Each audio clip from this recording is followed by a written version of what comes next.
And on something that Adam touched on, these so-called cuts to Medicaid, I hasten to add that the $800 billion or so Republicans are looking to pare from spending is over an increase in spending. When all is said and done, Medicaid, as it stands now, will still be getting $5.7 trillion. That's how things stand now, closer to $5 trillion if the cuts come in. So the rate of growth is what slows here. It still means they get more money.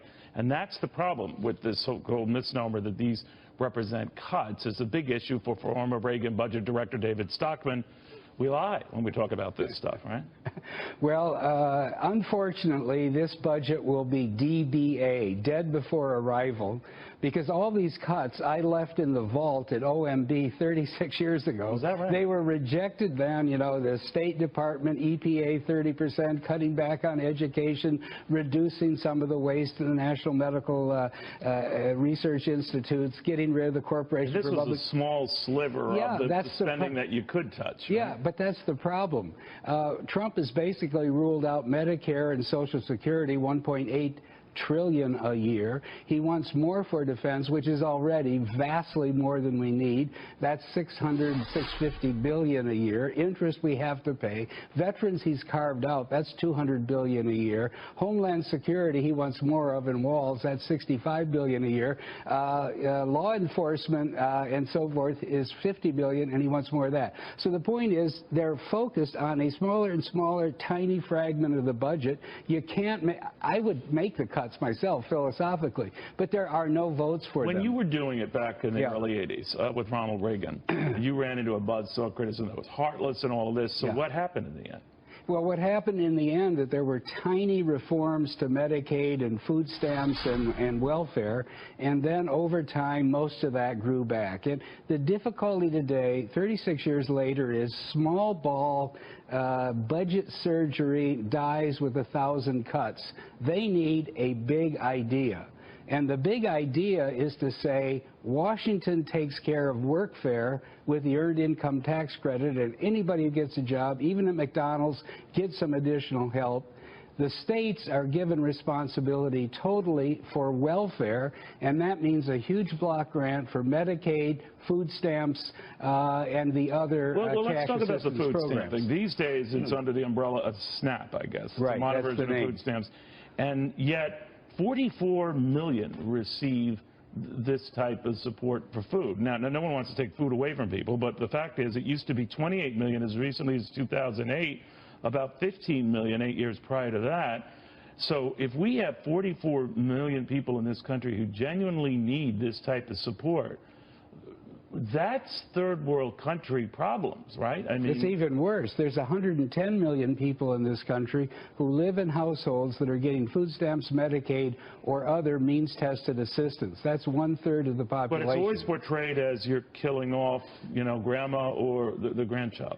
Well, look, it's welfarism run rampant, and it's never going to be solved from Washington because Washington is the swamp filled with lobbies of every kind, and they always win. I say put it in a giant block grant, send it back to the states, and let Nevada compete against California to see, you know, what kind of welfare you have, how big the grants are, what do you have to work or not, and so forth. It's the only way that we're going to avoid national bankruptcy is to bring the states back into a competitive ball. I think maybe, and you're the expert on it, but I think it's simpler than that. We misstate things. It's sort of like the whole illegal immigration debate morphed into, if you're against illegal immigration, you're anti-immigrant. That certainly morphed into that argument. But on this, it's become, we're cutting. When we're not cutting, cutting to me means you're going to have $100 and it's down to $80. That's a cut. Right. But when these days, cuts really mean slowing the rate of growth. So not too long ago, we had Speaker Paul Ryan blasted for wanting to curtail the growth of Medicare, and yet he was throwing Granny off a cliff. So even curtailing or slowing the growth of these programs is the same thing as killing them. Well, that's why if you do it in the trenches, year to year, program by program, as I say, budget surgery, you never get anywhere. So but you would do what? I say put $600 billion worth of welfare or means-tested programs, Medicaid, food stamps, cash assistance, SSI, and so forth, in one big block grant, send it back to the states, and allow each state to decide who's eligible, how much they get, for how long, what kind of work they need to do. You don't think you could have the possibility that the states run amok with this? If the state, it's going to be on their dime, because the idea that I have and they have to balance it. It's one, yes, they have to balance it by their Constitution. It's one block grant, and we cut it by 5% a year for the next 20 years. So they're on notice that there's no cold turkey, you take over today, but over the next 20 years, you better get this program disciplined, targeted on real need as your voters see it, or you're going to die under the budgetary cost. Any politician, Democrat or Republican, who acknowledges that this is not sustainable is immediately targeted or even primaried to get thrown out. I mean, someone has got to have the chutzpah to sort of stand up and say, this is not sustainable. We can't keep going this way. Yeah, but I think they need more imagination, too. We ought to say, let's go back to federalism. Let's go back to Louis Brandeis, the great American jurist who said, America, let the states be a laboratory of democracy.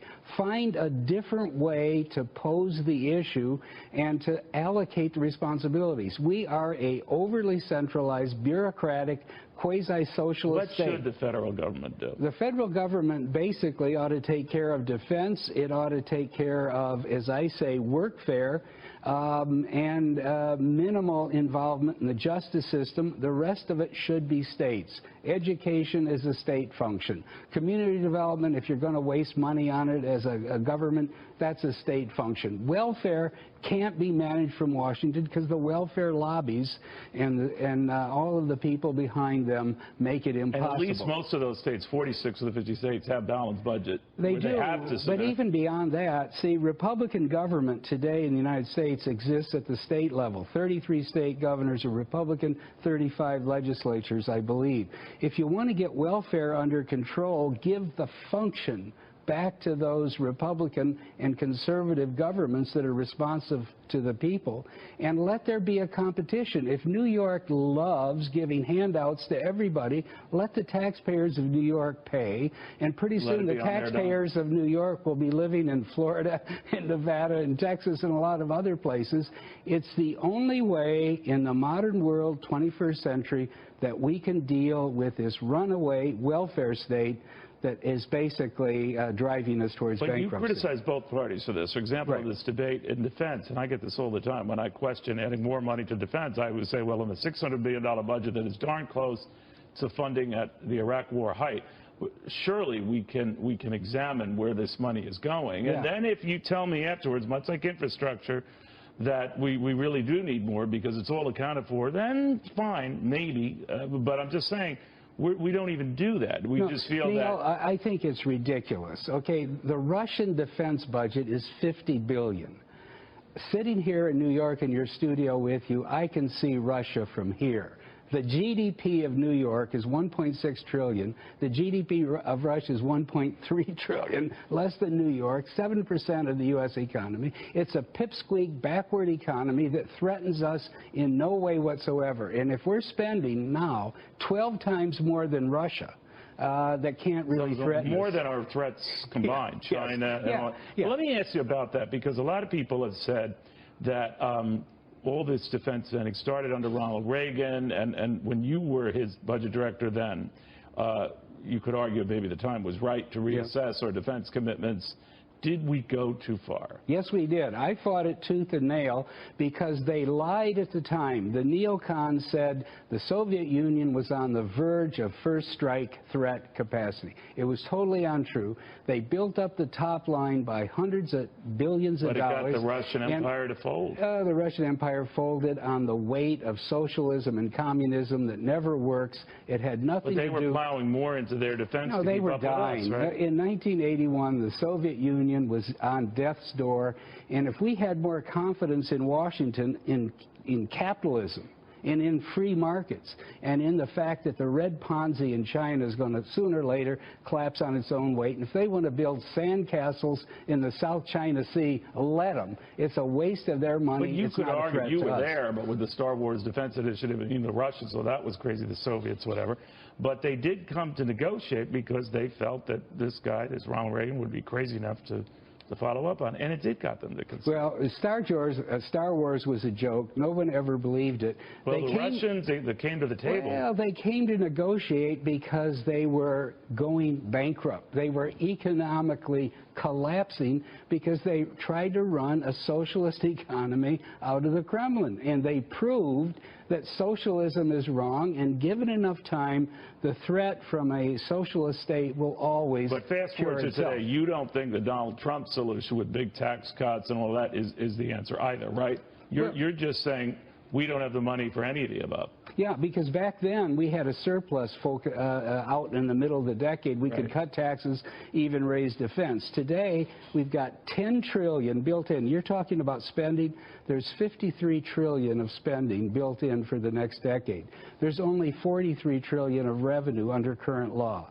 I'm all for tax cuts, but you have to pay for them with spending cuts. If we go from 2 to 3% growth and maintain that, that's 50% potentially more revenue than we could get, right? No. You if you could, if dogs could whistle, the world would be a chorus. You agree with me on that? They can't whistle? In other words, the issue, I've never heard any, but the issue is not real growth, it's nominal growth, because that drives revenue. If you try to send your taxes in based on inflation-adjusted income, you'll be in jail real quick.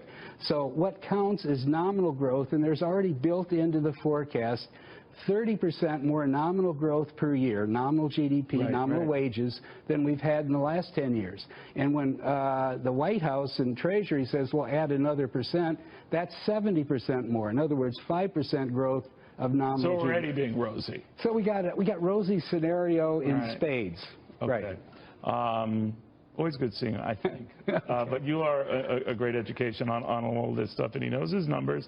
Some people disagree with how dire things are, but it wouldn't be a segment unless Stockman scared the hell out of everybody, right?